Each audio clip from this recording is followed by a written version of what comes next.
baby? Mimi sijisikiagi vizuri kwa karibu na Kinafsuzi. Sasa baby, unajua ni mke wa mtu hapo, sasa ukionea hivyo ati. Haijalishi kwa mke wa mtu. Mbona mke wa mtu lakini nimezaa na wewe na mume wangu hajui. Alafu baby, si unajua mume wangu anajua wale watoto wote wake. Ajui kama yule Lecho ni mwanao. Yeye anahudumia tu. Sina ukutaka mwingine na kuzalia. Hawezi jua, ila siku akijua, sitakuwa. Tutajitahidi asijue.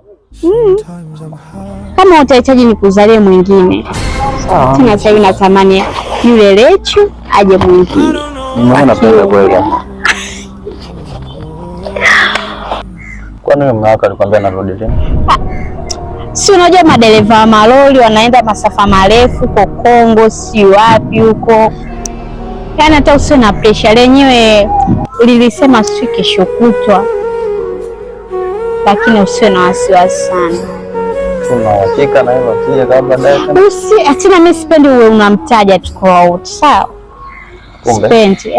Sisikii vizuri tuko wote afu unamtaja yeye. Sawa, nimekuelewa. Ila aliniambia wiki ijayo anarudi. Lakini pia akirudi silitanipigia simu. Au wasiwasi wako nani? Sawa baby, hamna shida. Hamna shida basi, kama ndio hivyo basi mimi nimekuelewa. Yaani usiwaze kuhusu yeye. Kwanza mimi sipenda hata umtaje. Mimi nakupenda wewe.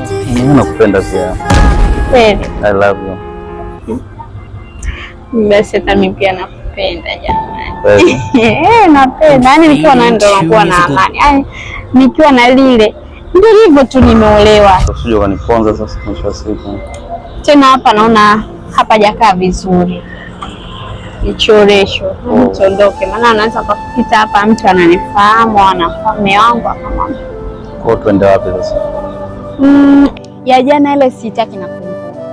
Twende pale kuna ile jengo la chocolate nafikiri ile. Pale hata huduma zake naona zitakuwa nzuri. Ndio umeipenda hiyo?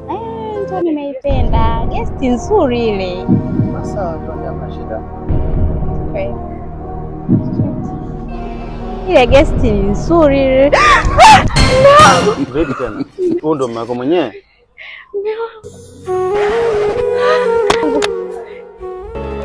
Nakupenda wewe tu mume wangu. Yaani nisamee tu mume wangu mimi, yani yule tu rafiki yangu, yani usifikirie chochote mume wangu.